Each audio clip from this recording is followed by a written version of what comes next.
Hi, I'm Randy Hopkins. It is unconscionable that in the wealthiest nation on earth, we do not have affordable health care for everyone. No one in this country should have to decide to put off necessary medical care because they can't afford it. I have grandkids with asthma. Recently, in the middle of the night, one of them was having an asthma attack.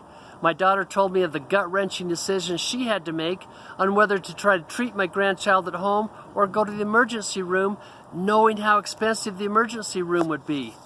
If we had universal health care coverage, she and her husband would not have to make that decision.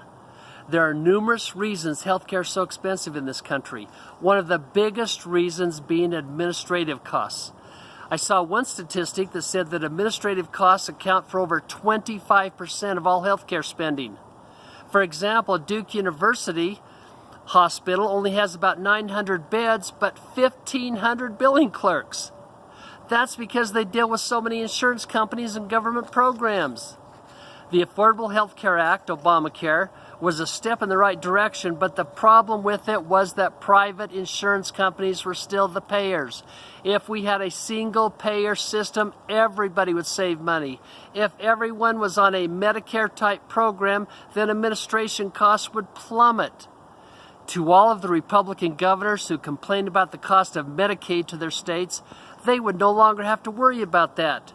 You wouldn't need state workers to determine eligibility for Medicaid. Everyone would automatically be eligible for the single-payer system. Employers would save so much money by not having to pay exorbitant insurance costs for employees. Also, if a person lost their job, they would still be covered. This could be paid for by a shared tax on employees and employers that would be substantially less than the insurance premiums they are now paying. I would very much advocate for looking at a single-payer healthcare system.